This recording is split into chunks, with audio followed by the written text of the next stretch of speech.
that speech that I gave at Rio remains the thing I'm most known for and one of the most powerful actions that I've taken.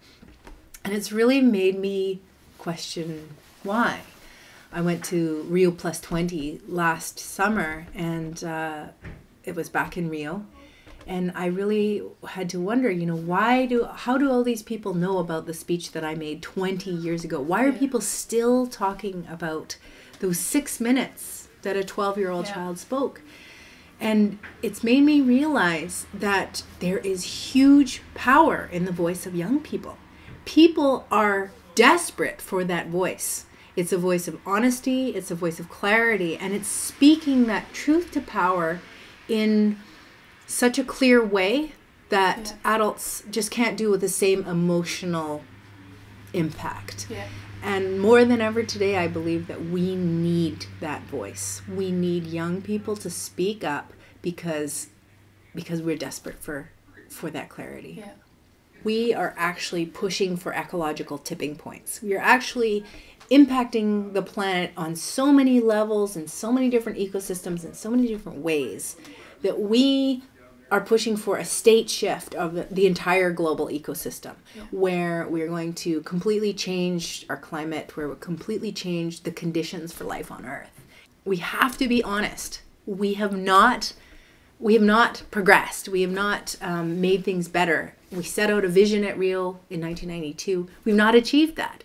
So let's ask why. Why are we failing? Why are we worse off 20 years later?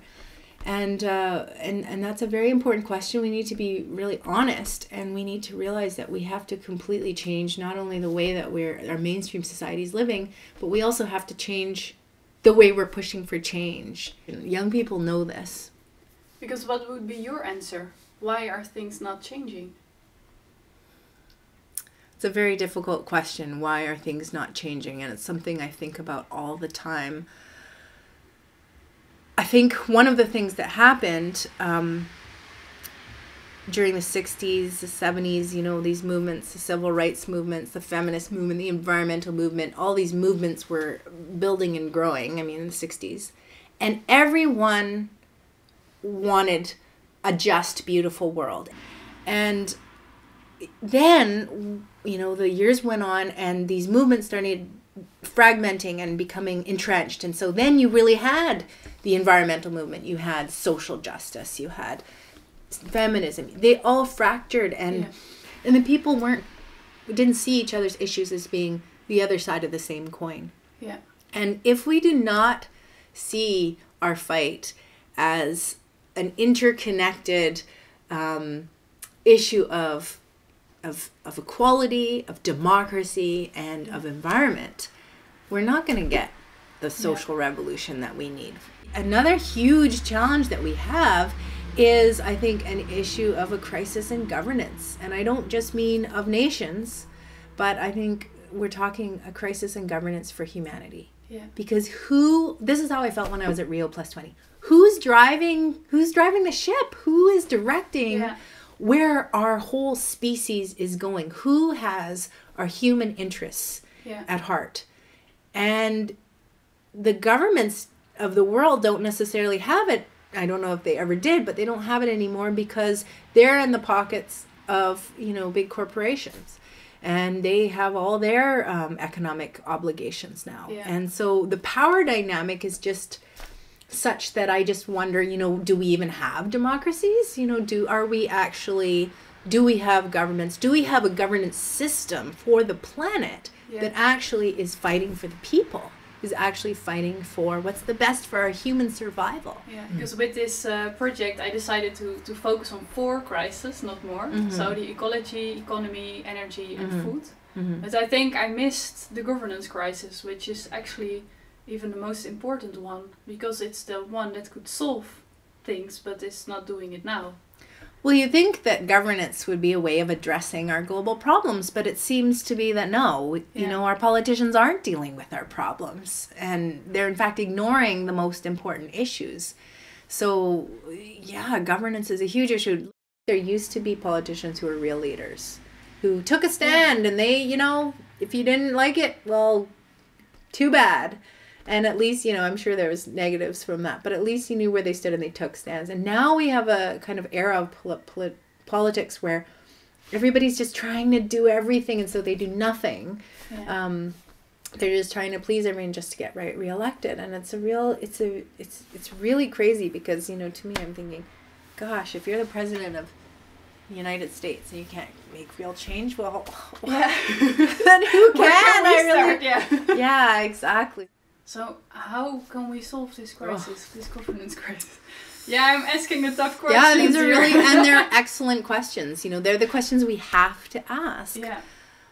How can we address these governance issues? Well, I mean, we need to support and engage in the alliances of people who are addressing how do you strengthen democracy.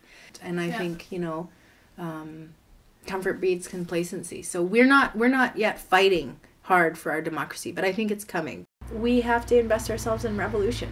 Yeah. That's what we need. We need change. There's so many systems right now that are broken.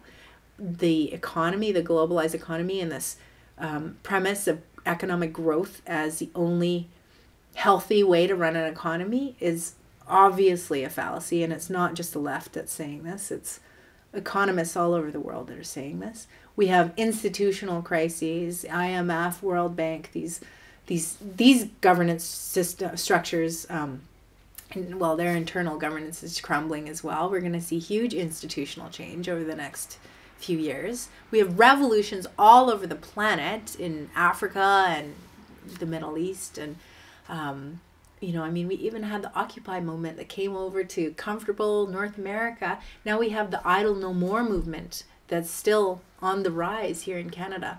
I mean, there are times in history when it's just a period of revolution. So where do you think change will come from? Change is happening.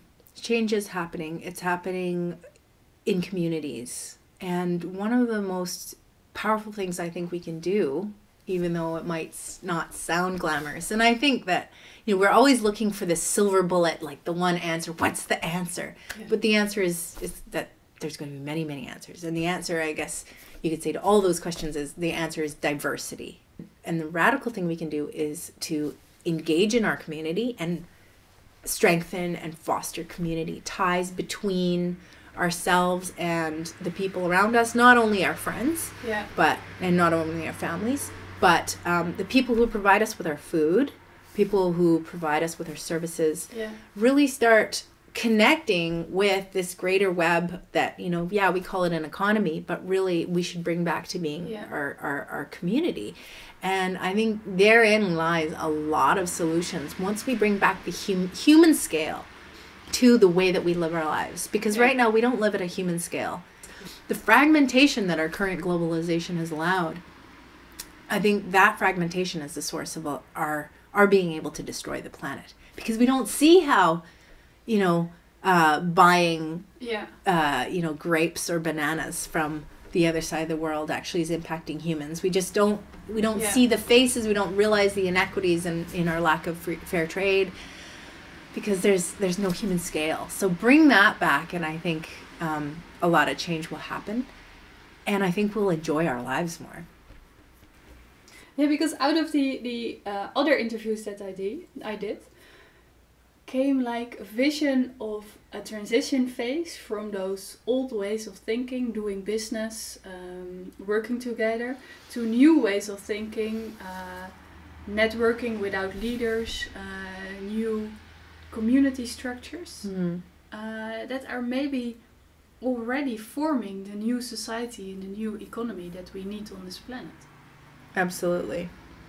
Change is happening, and I think we need to foster and nurture the change that is happening, and I think it's really happening at grassroots, so it's going to creep up on us. But I mean, I just keep on hearing of more and more little things that seem to be indicators and are trickling up. And we've got to foster this notion to companies and business and people who pride themselves on being cutting edge, that if you want to be current, if you want to be relevant in the 21st century society, we have to throw away that old school way of doing things, because there's something happening and you're going to be left behind. And that's the attitude I feel like for our government, you know, in Canada. I just think the way that you're acting and trying to build up, for example, our fossil fuel industry and make ourselves an energy power that's just focused on one portfolio of oil and gas. I mean, the way that you're developing this country is going to leave us far behind. We are going to be so behind the other countries that are starting to really, invest in new technologies, new energies, and are just doing things in a different way. And that's the attitude we've got to spread. We've just got to talk about it like this is happening, because it is.